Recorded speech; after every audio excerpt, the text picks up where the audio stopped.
kan samtidig blive dyttet lidt af, at jeg bliver ved med at holde, og men så trækker jeg lidt ud i siden. Når jeg holder, så kan jeg også sådan lige rode lidt på min telefon, så det ikke ser mærkeligt ud, at jeg holder der. Så det ser ud som om, jeg lige laver noget, det er faktisk derfor, jeg står lidt stille. Så tænker jeg, at nu skal der komme 3 biler, og jeg må ikke køre over, før de er kommet.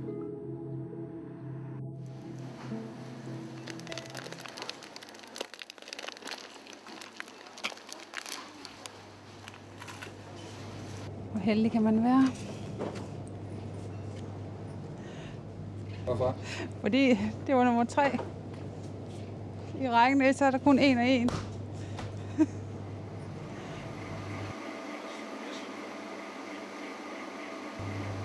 Nej, det skal jeg altså ikke i dag. Må jeg vente? Nej. Nej.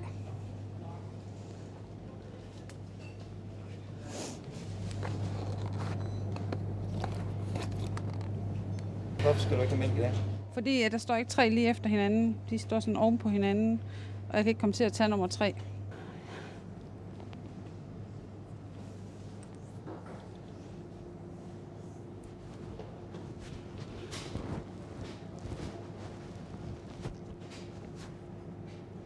Ja, det er jo værre, fordi det jeg skal have, det er kun 2, og mine katte, de skal jo ligesom have noget at spise.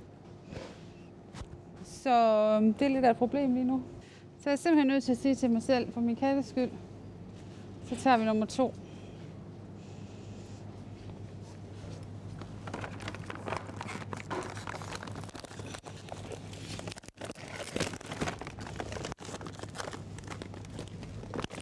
Hvordan er det? Det er ikke så godt. Det har jeg ikke så godt med. Jeg får angstanfald. Jeg begynder at ryste indvendigt, og jeg sveder, og fordi at nu kan der ske noget. Den jeg plejer at bruge, der er så heller ikke 3 på række. Så vi tager bare en anden. Og så vælger jeg det hele. Nu skal I bare se.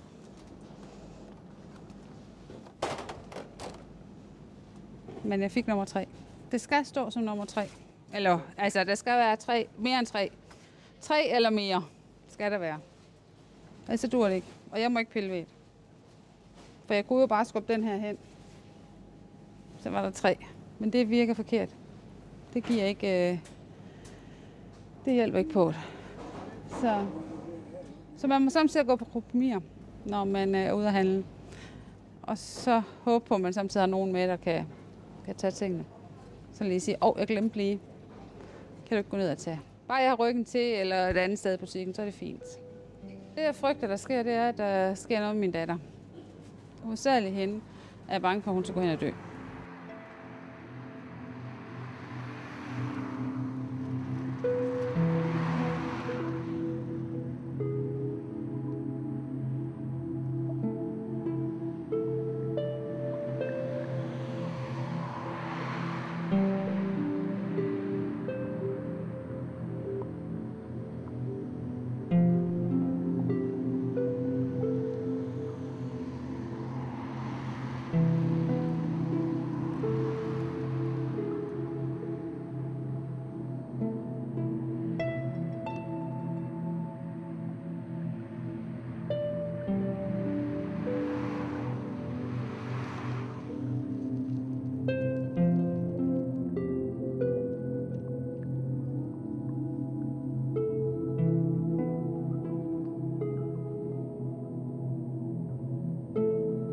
Da jeg startede i skole, blev jeg mobbet. Og da jeg var omkring de 12, så fandt jeg på et eller andet, jeg skulle gøre for at overleve min skolegang, fordi at der var pinslerne simpelthen så svære for mig at overhovedet bare stå op og gå i skole.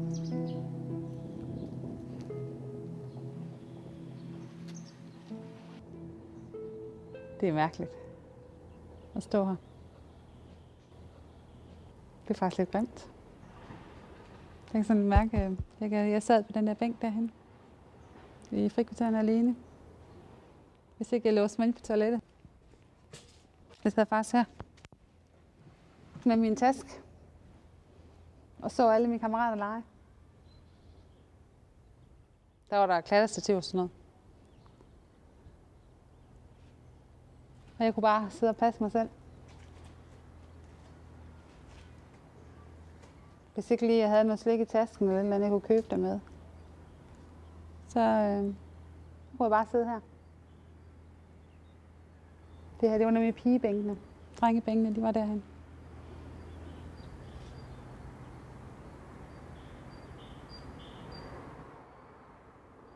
Så lige før jeg kan høre, de leger ude i skolegården. Og jeg bare kunne passe mig selv.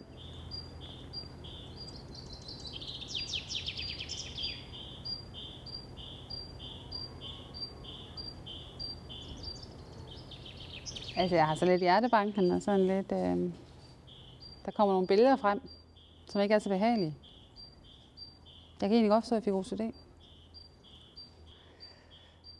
Ja, hvis jeg havde noget vasketøj, så var det nok lige det, jeg hoppede i.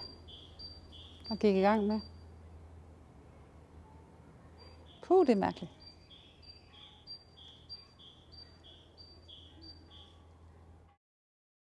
Jamen, vasketøjet, det skal vaskes, så det passer sammen i farverne. For eksempel skal de her to ikke vaske sammen. For det er to forskellige. Hvis jeg vasker de her to grønne sammen, for eksempel. Den ene er jo lysere end den anden.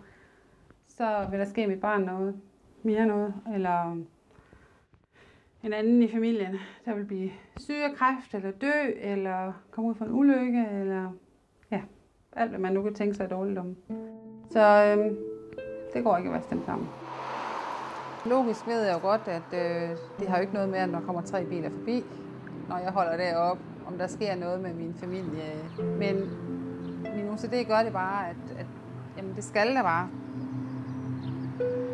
Det er mærkeligt. Men når de er kørt forbi, så er det simpelthen dejligt befriende. At der er kørt 3 biler forbi, så ved jeg, så er tingene, som de skal være. Så kan jeg roligt køre til byen.